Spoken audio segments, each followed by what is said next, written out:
I don't know how they did it, but the Miami Dolphins are fun to watch again. Welcome back, everybody, to Sideline, the podcast, all things NFL, but specifically in South Florida, part of the Plug Talk Sports family, the Miami Dolphins. And believe it or not, the Miami Dolphins actually got a win on the road.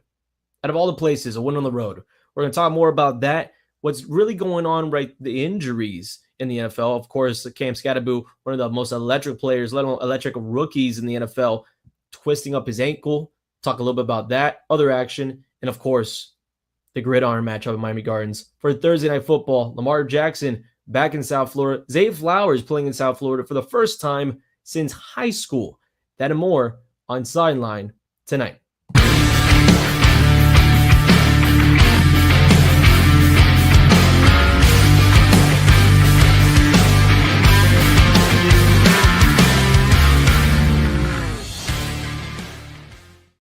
So welcome in again, the Miami Dolphins finally winning a game, in this one on the road. Nearly a month we've seen this Dolphins team win after 3 losses straight after beating out the Jets on Monday Night Football, 34-10 over the Atlanta Falcons.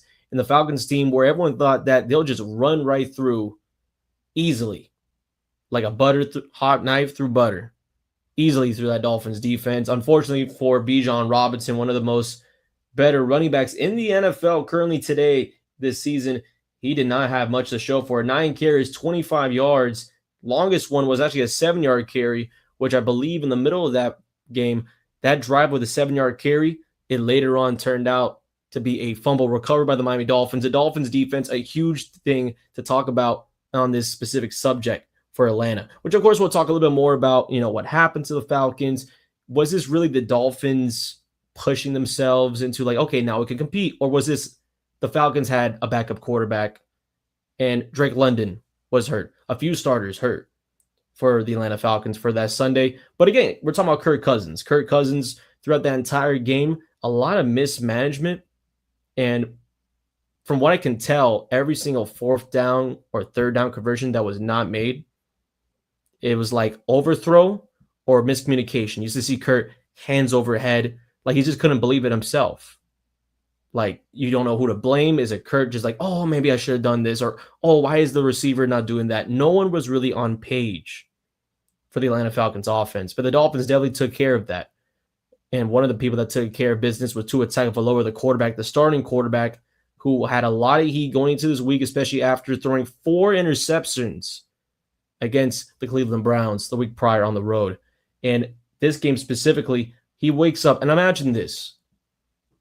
Tua wakes up, one of his eyes, his left eye, closed shut, swollen, and no one really knows the exact illness to it. I don't think they even reported it at all. But Tua Tagovailoa, and what people are calling the one-eye game, the flu Tua game, and in this case for this podcast title, the Tua Pink Eye game, making a little bit of fun of it. But in all seriousness, Tua nearly blind in one eye, basically could not see anything, and for the first time in his NFL career, let alone his football career, wearing a visor. And Tua for the first time in a visor, and let alone his first time back at Mercedes-Benz Stadium, the last time he was in Atlanta, winning a national championship in 2018 for the Alabama Crimson Tide. Tua looked just like he was back with Nick Saban coaching on sidelines. 205 yards passing, 20 of 26 completion to attempt ratio, and 4 touchdowns. Actually, really only got sacked once throughout this game. Not a lot of pressure. Penalties were not even a real thing. Atlanta, throughout this entire game, one of the least penalized teams in the NFL, they were tripling from what the Dolphins would usually have on a regular Sunday. So this was a game that was played smart to somehow, some way, even with one eye celebrations, recreating some Alabama magic from 2018. Even had a connection with Jalen Waddle for a touchdown. And speaking of Waddle in this one, since Tyreek Hill's injury, the guy has been A1. One of the best receivers out there in the NFL since Tyreek Hill's injury. Waddle being the number 1 receiver in this case. This time around, instead of having 100 yards, he was a yard short, 99 receiving yards, 5 receptions, and a touchdown, of course, to boot, including on top of that, Devon Achane, the running back, a receiving touchdown, as well as Malik Washington with a receiving touchdown, and, of course, Ollie Gordon Jr., 2 backs, 2 receiving touchdowns for 2 backs. When was the last time you could say that for the Dolphins? When's the last time you can say that for a team with Tua under center? That the running backs are pushing through. And I thought that Jalen Wright, especially midway through this year, or week 8 in the NFL, which is crazy to think about. I mean, Halloween's coming up this week. Never even thought how fast this season has gone. But 2 receiving touchdowns by backs, I would have never guessed that Ollie Gordon was one of them. And when you really look at it now, Jalen Wright definitely taking a back seat. And, of course, he was dealing with his own injury issues. But all 3 backs healthy going to this game. Devon Achane, 6-7 yards. Ollie Gordon, now, in my honest opinion, running back number 2 in this depth chart. Ollie Gordon has been pushing himself, 46 yards, 10 carries throughout that Atlanta game. And again, his only touchdown of the day was from a reception. Jalen Wright, 9 carries, barely used in this one. Barely. And you want to talk about catching the ball, he was targeted once. He didn't get a yard. So Jalen Wright slowly getting progressed out of this team in a sense of what the offense is using in their playbook because of Ollie Gordon. And Ollie Gordon was a freight train through some of these runs. When I tell you that, again, as I mentioned before about the O-line, so much better. This might be the best O-line game for the Miami Dolphins this season as of so far. But a lot of that can be also be contested to the defensive struggles for Atlanta. It looked like they were outclassed, outpaced. Dolphins, after conversion, looked to be just chunking things down the way that Mike McDaniel used to have them 2 years ago. This looked like the Dolphin team. And I'm not going to be saying 2 years ago Dolphin team, but in the sense of execution, it's slower. In the sense of getting to your assignment, it's better. And the execution, especially defensively, is at an all-time high. Kirk Cousins struggled throughout this one. No touchdowns, no interceptions, 173 yards passing. And I said before, every single throw he did, it was a complaint. Like, oh, I should have done that. Or why the hell is he not on his goal route and curling on the right sideline? It looked insane, impossible. But, of course, as I said previously, with his 34-10 victory for the Miami Dolphins, some things just unfortunately have to deal with a pro and con type of ratio. The con in this case for the Miami Dolphins, Storm Duck out for the year. He was carted off in the middle of this game against Atlanta and would not be able to see the field. They're saying it's a lower body injury. I believe the knee, from what I've seen from reports. It has not looked good. Secondary, Kader Kohu, one-on-one during the opening day of training camp against Tyreek Hill, injured himself for the whole season.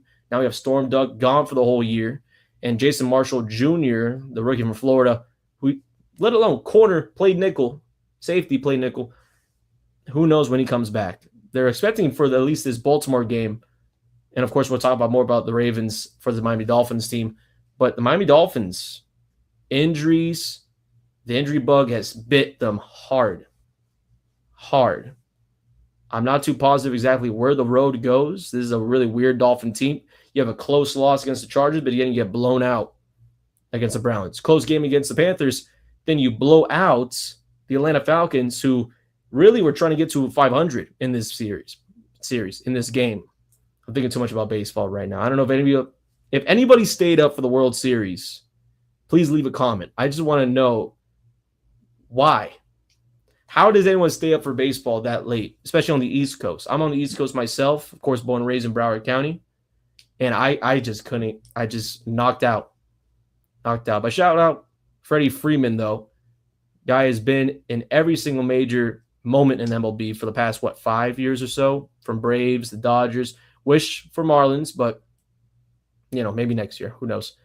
Either way, so the Miami Dolphins winning it 34-10. This was a big game overall, especially for Tua Tagovailoa. Tua saying even after the game, and mind you, still, dealing with that eye illness. He's calling it an illness. Wearing shades, saying that, the whole entire locker room is behind him, talking about, oh, he should wear that more. He should wear that more. Like, if he's getting these results, Tua in agreement with him. So I don't know if we'll get that for Thursday Night Football for Tua Tagovailoa, but Tua is saying that was a complete win all around. Mike McDaniel as well said that execution-wise, it was just the best thing that they could have possibly had. This was an overall Dolphins win. But speaking of wins, let's go into the regular slate of Sunday throughout the entire NFL. Of course, going from Thursday Chargers over Vikings, 37-10. Falcons losing against the Dolphins, which I already mentioned before. The Bengals and Jets game. What the hell happened? You're up by 2 touchdowns or so. Not a lot of time for New York to even get even close to the end zone. And this is a Jets team, mind you, that had quarterback issues throughout this season, starting with Justin Fields, then benching Justin Fields for Tyrod Taylor. Taylor gets himself hurt. Fields comes back into play of this position role, and somehow he gets a win for Coach Glenn, his first as a New York Jet. And it was just disgusting, though. I mean, what was it, a trick play? Breece Hall finding Moss in the end zone, tight end on tight ends day in the National Football League. And Joe Flacco, Joe Cool, just could not find a receiver really open any opportunities for the Bengals to even push the field goal range. And the Jets somehow, some way, get their first win of the year. And a funny way to put it as well, I honestly thought that if they did lose that game, the Dolphins would at least be 2.5 games ahead of them in the AFC East. Dolphins basically is still 2 games ahead of the New York Jets. The Jets are 1-7. Tells you what type of year for the Miami Dolphins. But going through the rest of this, though, Panthers, Bills just spanking around Carolina on the road. Joe Brady, the offensive coordinator, actually left the play calling box. 90 seconds left in the game. Tells you how bad that was. Texans over 49ers, 26-15. CJ Stroud, finally, this is the CJ Stroud game we've been waiting for out in Houston. Well, in Texas.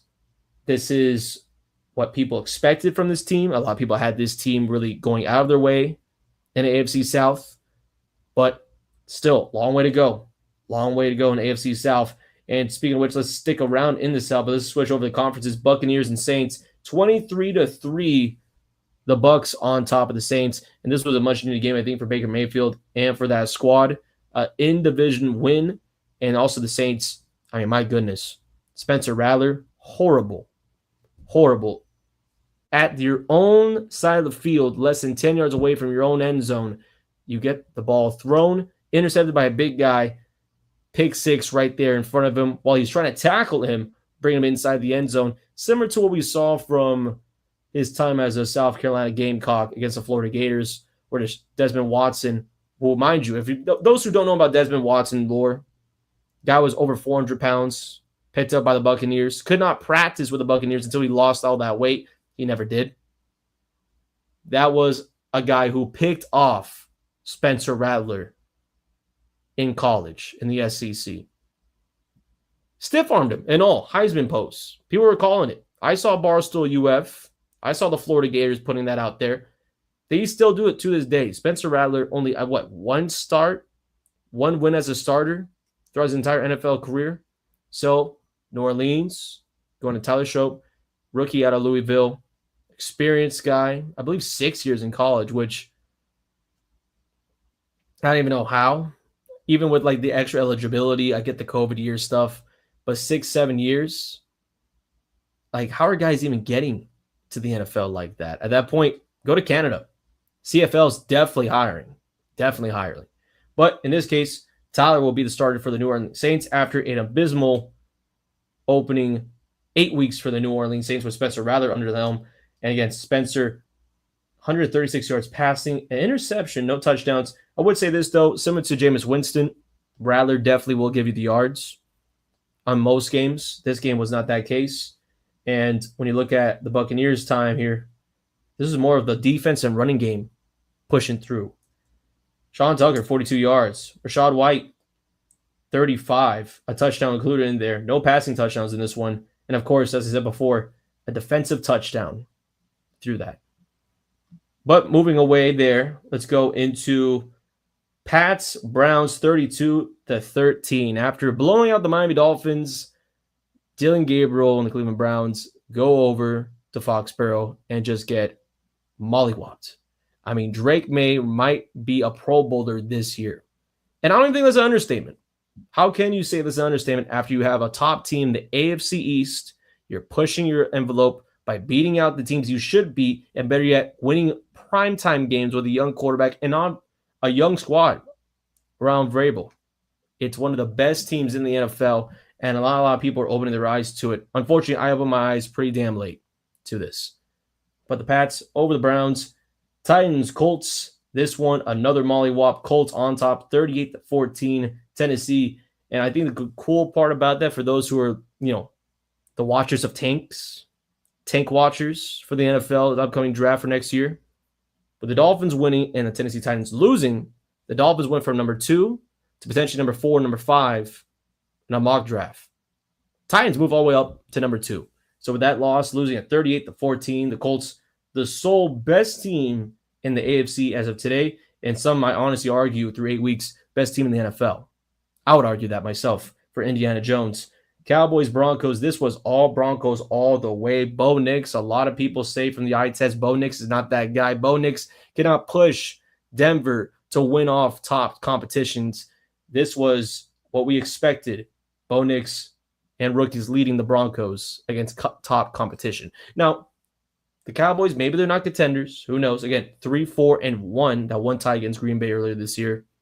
It's not like the best record out there. Let alone they're not going to win their division. I don't think they're going over New England. My apologies. Philadelphia. I don't think that's going to be possible. But, man, I'm looking at the numbers here, though. 247 passing yards, 4 touchdowns, and 1 interception for Bo Nix. Running through the mouth of the Dallas defense, 179 yards on the run from multiple players. One of the main ones, J.K. Dobbins, 111 yards off of 15 attempts. Did not get a touchdown this one. This was, again, an air raid for majority of it, but in the middle of the field, made everyone pay with a run. Everyone paid with a run. And the Cowboys, as the defense gave up 44 points, they cannot answer offensively, though. Dak Prescott, 2 interceptions with 0 touchdowns to show, 488 yards passing. Javonte Williams, who has been one of the more, as I said last week, the surprises in fantasy football. Williams getting himself 41 yards on the run, 2 touchdowns. So the only person that really has a lot to show for in a sense of fantasy football terms is probably Williams in this one. I know when you look at also the two-headed monster of the Dallas receiving end for the wide receivers, the wideouts, Pickens with 78, Lamb with 74, receiving yards, not a lot of movement. I mean, Ferguson unable to even get a catch in this one after only having 1 target. And that tight end is usually a big piece of their offense and some Sundays. Makes no sense. This game just looked all flip-flop. Only 2 receivers, but really a show for this Dallas team. And you can argue maybe that's Dak Prescott not finding the ball for them. But I also argue that's the Denver Broncos as a 6-2 team in the AFC pushing themselves with a young quarterback and rookies. I love them going into the postseason. I know we're only halfway through the NFL season. There's 10 weeks in the regular season? Crazy how time flies when you're having fun. Also pushing around Packers on top of the Steelers. A-Rod hosting his former team. And Jordan Love reminding A-Rod, hey, they drafted me to make sure there was a future after you. And the future after Aaron Rodgers' Green Bay stunt, that is turned into this, the Jordan Love show. 35-25, Green Bay winning it on the road. And this is a team 5-1-1. Again, that tie against Dallas earlier in the year. They're also a contender in the NFC. Most likely will win out their division against Detroit. A lot of people had the Lions really favored in winning that division. But Jordan Love, 360 yards, the best quarterback showing. In my opinion, I understand a lot of people said Tua Tagovailoa having 4 touchdowns, consistent, slicing through Atlanta like a surgeon, basically. I still have Jordan Love cruising as the best quarterback, at least in this case, for this week. 360 yards and 3 touchdowns, no interceptions. As good as it gets. As good as it gets. And Tucker Kraft, again, National Tight End Day. Kraft on a clinic. 2 tutties, 143 receiving yards off of 7 receptions. That might be the best Kraft game. I don't know what the exact numbers are historically for his current career, but that has to be the best Kraft game I've seen in a very, very, very long time. But let's see here, though, because when you look at A-Rod, Aaron Rodgers, that is 2 touchdowns, 219 yards. He did his part. Not going to complain about that. This was more of a defensive blunder against Jordan Love. A lot of people saying maybe potential future Hall of Famer. I don't really see it at the moment, but you never know. And then Monday Night Football, which happened yesterday, are the Commanders out for the count? Is the Jaden Daniels hype ending with the team behind them? 28-7, Chiefs on top of Washington. Kansas City improving to 5-3. A team that struggled throughout the early first 3 to 4 weeks of this NFL season, finally finding their groove, hosting the Commanders, and it did not look good as well. Mahomes and Hunt led the Chiefs to a dominant win, and this one all over the place. Touchdown and 2 interceptions for Marcus Mariota, who is right now playing as, of course, we have Jayden Daniels injured, and not a lot to talk about him with his team losing on top of that. And the running back they call Bill, Ja'Cory Krosky Merritt, I'm pretty sure I butchered that name. I apologize. Still going to call him Bill, if anything. He had like 2 good weeks in the NFL. It's like a Jeremy Lin run for him, but now he's kind of slowed down. 25 rushing yards off of 9 attempts. I'm not seeing a lot from this team to be excited about. Without Jayden Daniels, how can you be excited about this team? Deebo Samuel going to get you wins offensively. Bill going to get you win. Marcus Mariota with his legs going to get you wins. In the big 2 out of 25? I don't think so. Plus Rashee Rice, that was probably the most needed additional boost coming back from a suspension. Rice, even though minimal in his effects running, but in the passing game, here are these numbers real quick. Rashee Rice, 93 yards off of 9 receptions, a touchdown, average 10 yards per catch. Double-digit numbers. Travis Kelce, also in double-digit numbers, averaging 16.5, 6 receptions, 99 yards, and a touchdown. The best Travis game we've seen so far this season. And again, right behind him, Xavier Worley, Juju Smith-Schuster, all these guys with 25-plus yards receiving. This was Patrick Mahomes, 299, a yard short of 300 yards passing for the day. 3-2 from touchdown-interception ratio. Overall, the AFC, the teams we thought preseason that would take that next step or continue to contend with it, they're here. We found them. They're back. Only one team that's not back, I don't want to say they're back, is the Baltimore Ravens. You look at the Ravens from Sunday, a much-needed win for Baltimore. And, of course, with Tyler Huntley, with Lamar Jackson out, and, of course, we'll talk about that a little bit. Let me see here if I get the final score for you. Like on my notes here. Here we go. Ravens, Bears, 30-16. Tyler Huntley probably leading to his best game this season for the Baltimore Ravens, maybe in his last 2 years, which I just don't understand. What happened in Miami? Tua goes down 2024. Skylar Thompson and Tyler Huntley, they're going back and forth and all this, and Thompson goes out. Tyler Huntley comes in. Guy can't barely even get himself a forward pass in a Dolphin jersey. Mind you, a guy from Hollandale, South Florida kid, comes to his hometown team and somehow is in rare air. Somehow doesn't understand what is really going on. In a playbook where Mike McDaniel, again, people talk about him, critiques of it as a head coach, but offensively, yeah, there's no way you can screw that up as a quarterback. I mean, during his time, he had Matt Ryan looking like an MVP in the NFL. He had Jimmy Garoppolo looking good. Jimmy Garoppolo. And Tyler Huntley didn't work in Miami. But in this case, he's been working pretty damn good in Baltimore. In his first stint with the Ravens, he was a Pro Bowl quarterback for a bit. Now, in this case, he's been a pretty good backup as of late with Cooper Rush gone for the Ravens. Ravens now 2-5 with a 30-16 win over Chicago. Much needed win. Tyler Huntley in this one. We are looking at the stats, 186 passing yards and a touchdown. And really, this was the Derrick Henry show, even though a lot of people are going to push that Huntley agenda. Huntley did also have himself 53 rushing yards, which is a dual threat that a lot of people expected from him the last year for the Dolphins, as I said before. But Derrick Henry, 71 rushing yards, 2 touchdowns in this one. And we talk about this game specifically. This is going to be Dolphins-Ravens Thursday Night Football in Miami Gardens. And it's a return. Lamar Jackson will be back. He's expected to play coming off an injury for the past 5 or so weeks. And he doesn't really, put too much mind to being back in South Florida. He doesn't really say that it's all outside noise.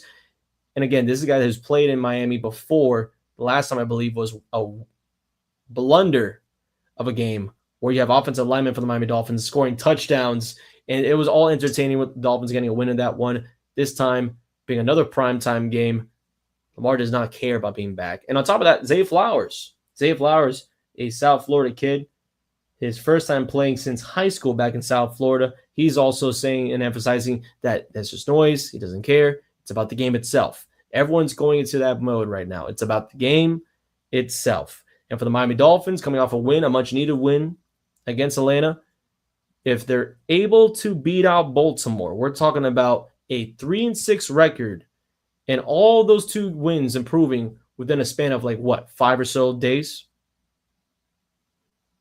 That's how you flip your season. That's how you change things and put things on its head. And the same thing can be said as well for the Ravens. Though this is a much-needed win for both of these teams. The Baltimore Ravens 2-5. Imagine a Ravens team with Lamar back at 3-5. Imagine how eye-opening, standing-wise, after Thursday Night Football, if the Ravens do win that game, that it would move things in the AFC mentally. Oh, well, the Ravens got to be back. I mean, they're within striking distance 2 weeks from being 500. Oh, well, if Aaron Rodgers is losing those type of games with his Pittsburgh Steelers, maybe the Steelers don't have that division on lock. Still, plenty of time at football this season. And again, the NFC, the AFC North, one of the more competitive divisions in football for the past few years. It's not crazy to say that Baltimore could win their division, but they really do need to win this game Thursday against the Miami Dolphins. And for the Dolphins case, I don't really believe they're going to go out and win the division. Half of the division is either in the slumps, and the other half is basically with a winning record, pushing way above 500. The Dolphins, I believe, are more fighting to even get to 500 than even get to a wild card spot for the playoffs. So different battles we're fighting there. But a Dolphins team at 3-6, it's really not crazy to say, okay, they can push. They could push in the AFC. Maybe they get themselves a wild card spot. Who knows? Who truly knows? So both of these teams really needing a win. Tua Tagovailoa in this one, going into this game on Thursday, saying that he's always show respect for Lamar Jackson. There's a lot of respect between both of the guys for obvious reasons.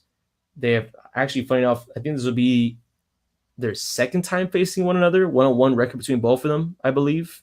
But then again, I don't believe Tua was even starting or even playing in the first matchup they had when Brian Flores was the head coach and the Dolphins got spanked out in the first quarter. I think that was like a 50, 40-point loss. And I think, 2022? Numbers don't matter.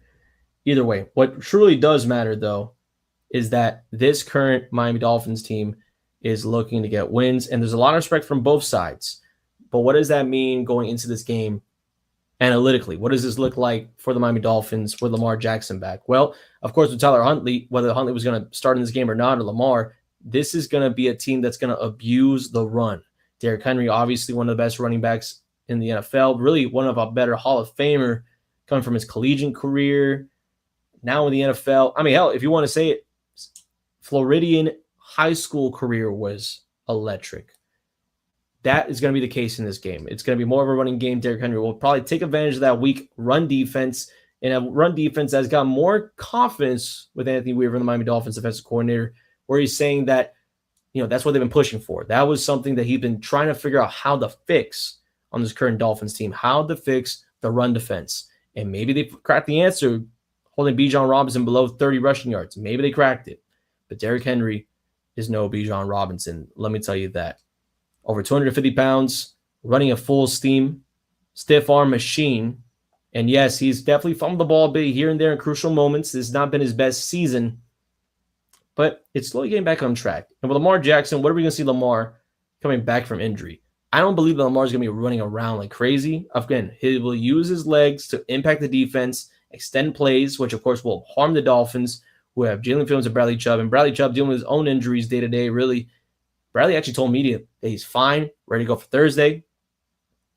But that doesn't mean that he's also wailing with injury throughout this game. So I don't believe that there are going to be a lot of sacks in this one. I think the Dolphins secondary, who is also cooked with Storm Duck, gone. Kader Kohler, as I mentioned previously, gone for the whole year. Hasn't played a single game this year. And I guess at this point right now, I mean, Rasul Douglas and Jack Jones might be your best defensive backs right now. That's not saying a lot for Miami.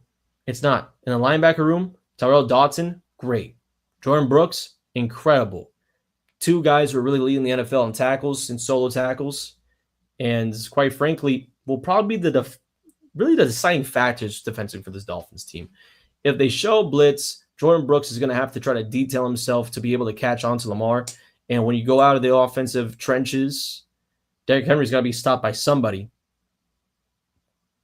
The DBs that are like less than 180, 170 pounds, they're not going to be tackling Lamar by themselves. It's going to have to be Dotson or Brooks. So I expect a big game out of Brooks if the Dolphins were to really establish themselves, once again, similar to Atlanta, to be a run-stopping defense. That will need to happen. And on the other end, with the Dolphins' offensive side going against defensively of the Baltimore Ravens, this Ravens defense has been abysmal, horrible. And again, like the Dolphins, a lot of that has to do with injuries. Earlier this year, there was like a injury report where it looked like a scroll, it was like an essay, a doctrine of just like injured players to the brim. And Baltimore still dealing with a lot of their injuries today from earlier in this year. Tua Tagovailoa in the Miami Dolphins offense, passing-wise, can definitely take advantage of this in the secondary. The pass rush is not really there for this Baltimore team. I believe that similar to what they've done with Atlanta, if they continue that execution, 3 seconds, 3 out, 3 in, they can push the ball down the field. We're not expecting junk plays out of the Dolphins anymore, especially without Tyreek Hill on the field. Not saying that Jalen Waddle can't do something with yards after the catch. The Yak King for this current offense with Devon Achane. I just don't see it against Baltimore, though. Prime time, short week. Guys are already banged up as it is. If it does happen, Devon Achane will have a better receiving game than rushing game. I don't like the run for this current Miami Dolphins team. As said previously in the Atlanta game, Ollie Gordon, a huge piece now, really the running back 2 in this offense. And you're going to argue with a wall with that. I think Jalen Wright, and I understand dealing with injury earlier on, he's kind of slugged away from the offense. I think they saw what they had in Ollie and just were like, hey, let's include this more. We're winning games with this guy. This guy's getting us, mind you, his first ever receiving touchdown of his young NFL career against Atlanta. Who knows? Maybe he might be due for a big primetime showcase to show everybody, hey, I'm here. 7th round was not right. I'm here to prove it. So I believe that would probably be something the Miami Dolphins will be doing. I think you have to look at this game, if you're a Miami Dolphins fan, with a grain of salt. Yes, we're 2-6. Yes, Baltimore Ravens basically have the same record as us. But this is a game where you have to be like, it's a win-win situation. If they lose, you're back on the tankathon. You're not really like pushing to like go into, a wild card position, I would have to say. Again, as a Miami Dolphin fan, not as a player. A player obviously wants to win. But as a fan, if you're looking at, the future prospects in the NFL draft, you're looking for this team to lose this game. But if you're on the other side of the winning side, let's say the Dolphins win, is the postseason real? Not really. But for you to say that you went from a 1-6 season to a 3-6 season within 4 or 5 days span, that's a pretty good shift in the year. That is a hella shift in the year. And personally, for myself, as someone born and raised down here in South Florida, watching the Dolphins, bleeding for the Dolphins, that would make my day to stop looking at 1-win, 2-win Miami Dolphin team record on a CBS broadcast with the rankings.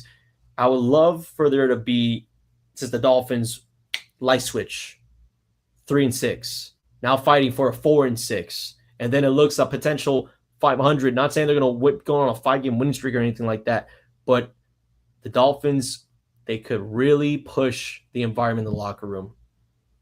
They really could. Sideline reporters throughout the entire Falcons game were saying that guys didn't look demotivated.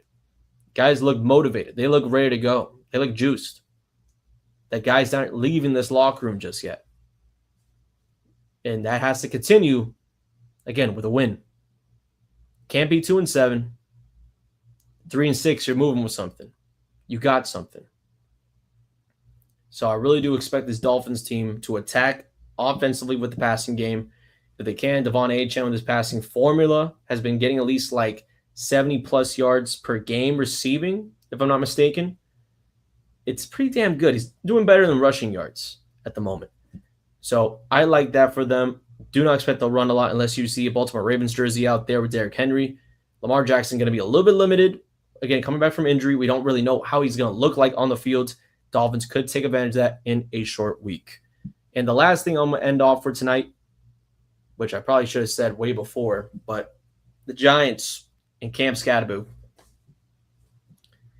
There is a horrific thing about the NFL, and it's that you'll see these injuries, these type of graphic injuries, without any warning at all. I still remember when J.J. Watt sacked Alex Smith and his leg just went like that on his shin. I still remember watching all these different gruesome injuries, whether that was from concussions, breaking legs. In this case, for Cam Skattebo, breaking basically his ankle. Horrible tackle against Philadelphia. It was off a targeted throw to him on a third down that obviously wasn't even going to get even close to a first down. And unfortunately, he gets basically, they're not saying out for the year yet. It's not looking good. Especially for a Giants team that only has like, 2-3 wins in this year. Jackson Dart couldn't even look at the injury. Giants and Philadelphia players eyeing in for trainers to come in and try to help him out, medical staff. No one wants to see this happen. This is one of the most electric running backs in the NFL. And again, as open up this podcast, one of the most electric players in the NFL. So this one, I hate to see Skattebo go. This probably does take the Giants out of the NFC race for at least their division. A lot of people said that, oh, look out for them with his new juice and Jackson Dart. Maybe it's too soon now, especially with an injury like Skattebo, who really, and again, I think that's why I say it's one player, sure, but in that running back position with the Giants, where I can imagine as a Giants fan after seeing Saquon Barkley do so much, then leave onto a division rival, and then now you finally have this running back, this kid at Arizona State that is really the juice of the team, and he gets taken out by that same division rival with Saquon getting a 60-yard touchdown in the same game. It can't be good. So ending off this podcast with some high hopes for the Giants fans to hopefully Skattebo comes back from injury. Jackson Dart, he's a real bright future for him. Things will be better for them. And hopefully no more horrific injuries this NFL season. And on top of that, again, Miami Dolphins, Thursday Night Football on Prime Video on Amazon Prime, taking on the Baltimore Ravens. The battle of the 2-win teams, trying to at least push for a wildcard spot. That's going to do it for our episode of Sideline here tonight. Thank you again for joining in. Again, Sideline being every single night, 8:30 on Tuesdays, right? Basically the day after Monday Night Football. Make sure we got all the right information, all the right stuff, previewing games. If you're a Dolphin fan, stick around for next Tuesday. And again, main podcast on Plug Talk Sports every Monday at 10 p.m. We'll see you guys there. Y'all have a good one. See you for the Dolphins win, hopeful win. We'll talk about more next week.